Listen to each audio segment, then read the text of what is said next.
Bonjour à tous, dans ce nouveau tuto, on va voir comment scraper des produits sur AliExpress avec la nouvelle version d'Octoparse. Alors effectivement, il y a une mise à jour récemment et j'espère que vous allez apprécier cette nouvelle expérience avec autant de plaisir que j'ai pris pour faire cette vidéo. Commençons sans plus tarder. Si jamais vous avez cliqué sur cette vidéo, je suppose que vous connaissez bien AliExpress. Effectivement, c'est un site de e-commerce assez populaire. Et dans cette vidéo, on va voir comment est-ce qu'on peut construire un workflow qui va nous permettre un peu de déterminer quel serait le meilleur vendeur. Alors, on fait ce workflow pour AliExpress, mais effectivement, si jamais vous l'adaptez un petit peu, ça peut marcher pour d'autres sites d'e-commerce. L'exemple le plus connu étant Amazon. Commençons tout de suite. On a notre URL, on va faire un copier, on va le coller sur Octoparse et voir ce que ça donne. Alors, si jamais vous avez déjà utilisé Octoparse, vous voyez que le design a un petit peu changé. Maintenant, on a le workflow à droite, le data preview est toujours en bas et là, on a le site internet que l'on veut scraper. Alors, on va commencer par ça. On va modifier 2-3 trucs. On commence par accepter les cookies et pour sauvegarder tout ça, on va aller dans les options, Use Cookie et Use Cookie from the current page. Pour sauvegarder, on a un nouveau bouton qui s'appelle Apply. Un autre truc que je vais faire, c'est que je vais aller dans Général et je vais mettre un timeout à 120 secondes. Pourquoi est-ce que je fais ça? Parce que ça va me permettre de charger le site internet entièrement. D'ailleurs, à propos de charger un site internet entièrement, il faut que je scrolle également la page en question, puisque c'est comme ça que je vais pouvoir charger l'ensemble du contenu, l'ensemble des produits.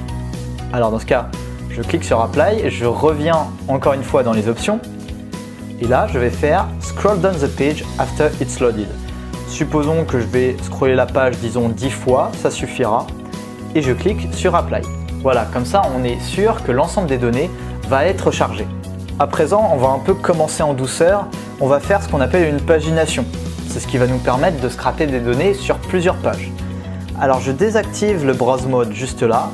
Je vais scroller jusqu'en bas, jusqu'à ce que je trouve le bouton suivant. Il est là, je clique dessus et je fais un Loop Click Single Button. À ce qu'on voit, la pagination fonctionne.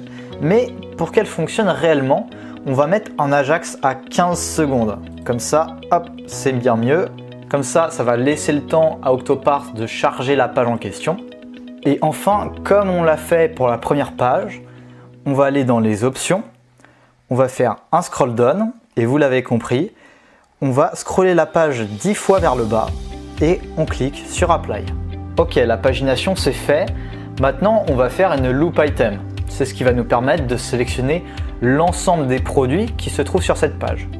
Alors, je pars du premier élément, je clique sur le titre et là, vous voyez que Octoparse fait le travail à ma place.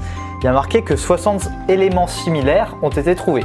Je fais Select All et Extract the text of the selected element. Là, qu'est-ce qu'on observe? Ce qu'on observe, c'est que le premier élément, il a été encadré en rouge. Ce qui veut dire que l'ensemble du produit a été sélectionné. Dans ce cas, on est bon. Donc là, vous voyez, on a l'ensemble des titres qui correspondent à cette page. Mais on est d'accord, c'est un petit peu léger. On a envie d'avoir d'autres données. Alors commençons par le prix. J'ai envie d'extraire le prix. Je clique sur le prix du premier élément et je fais Extract the text of the selected element. Et là, on voit que ça n'a pas fonctionné correctement. Là, on a le prix pour le premier élément, ok. Mais là, il n'y a absolument rien pour les 4/5 des données. Si jamais vous voulez comprendre le problème, c'est que là, c'est pas exactement sur la même ligne. Là, le 1,22 €, il est sur la même ligne que Top Selling in AliExpress. Donc c'est pour ça qu'Octoparse ne le reconnaît pas en tant que tel. Mais vous inquiétez pas, à chaque problème, il y a une solution et on y reviendra dans un instant. Continuons pour l'instant. J'ai aussi envie d'avoir le nombre d'items vendus. Donc je clique dessus, je fais un Extract the text. Et là, on voit qu'on a le même problème pour la même raison que j'ai évoquée, c'est-à-dire que ce n'est pas exactement sur la même ligne. Mais encore une fois, on aura une solution. Et enfin, j'ai envie d'extraire la note.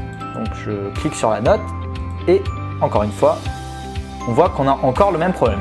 Alors comment est-ce qu'on fait pour régler ce problème? Pour régler ce problème, on va écrire un XPath.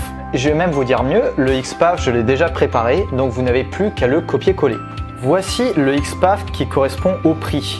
Donc je vais faire un copier, je vais revenir sur Octoparse, Customize XPath, je supprime l'ancien, je colle le nouveau, je fais Apply et là vous voyez, un tour de magie plus tard, ça y est, on a l'ensemble des prix.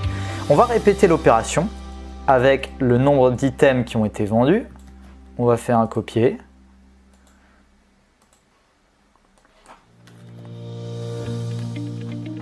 Ça marche impeccablement bien. Jugez-en par vous-même. Et on va faire le dernier. Donc le dernier, c'est la note.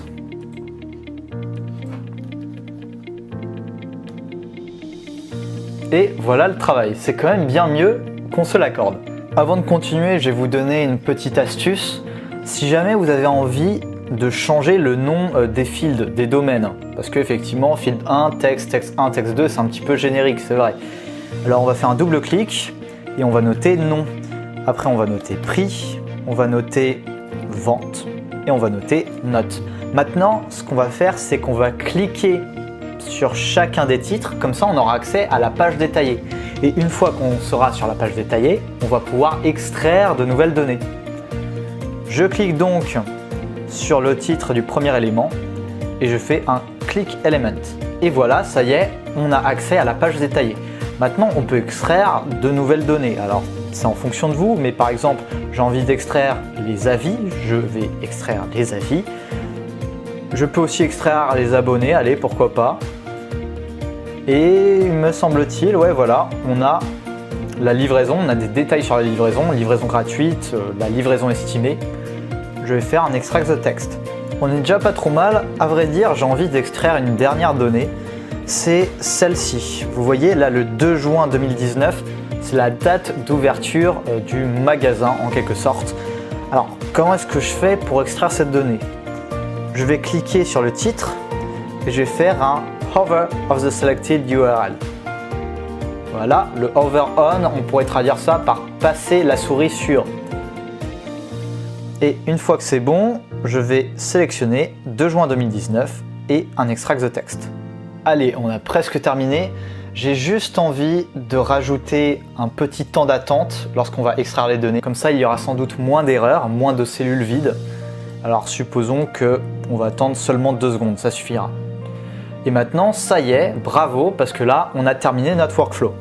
Il ne reste plus qu'à sauvegarder et on fait un run. Alors là, comme d'habitude, si jamais vous êtes un client premium d'Octoparse, run the cloud, ça va plus vite. Sinon, on peut très bien faire run on your device. Alors ça y est, là vous voyez qu'on a à peu près 1200 lignes si jamais on exclut les doublons. Vous connaissez la musique maintenant, on va exporter les données, supprimer les doublons et l'enregistrer sous un fichier Excel. Et voilà ce que ça donne. Alors, on avait dit au début de vidéo que l'objectif c'était de trouver le meilleur vendeur. Alors comment est-ce qu'on trouve le meilleur vendeur? Eh bien j'ai envie de commencer par trier les ventes, par le nombre de ventes. Parce qu'effectivement plus un vendeur a fait des ventes, plus on suppose qu'il est bon.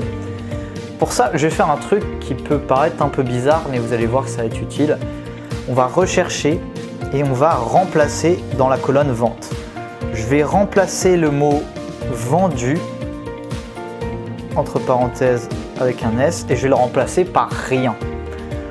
Je vais faire remplacer tout et là vous voyez que la colonne elle est quand même un peu plus clean. Maintenant tout ce dont j'ai besoin de faire c'est finalement de le trier du plus grand au plus petit. On étend la sélection et voilà ce qu'on a. Alors pour commencer je vais supprimer toutes les données qui ne servent à rien, c'est-à-dire les données où il n'y a pas eu de vente quelconque. On supprime et voilà ce que ça donne. Alors on peut très bien dire ok, je vais garder seulement les produits qui ont fait plus de 3000 ventes. Dans ce cas, je supprime de ça jusqu'en bas. Et déjà, on se retrouve avec 20 produits seulement. Après, libre à vous de faire la même chose sur une autre colonne et de trier vos produits en fonction de la date d'ouverture, du nombre d'abonnés, du nombre d'avis ou alors du prix. Parce qu'il y a des produits, par exemple, 1,39 €, on peut se dire que c'est un petit peu cher sur AliExpress, etc. Voilà, ça y est, vous êtes capable de trouver le meilleur vendeur sur AliExpress. J'espère que cette vidéo a été claire. Si c'est le cas, n'hésitez pas à nous mettre un like et à vous abonner à la chaîne parce qu'on va faire régulièrement ce genre de contenu. Quant à moi, il ne reste plus qu'à vous dire à bientôt.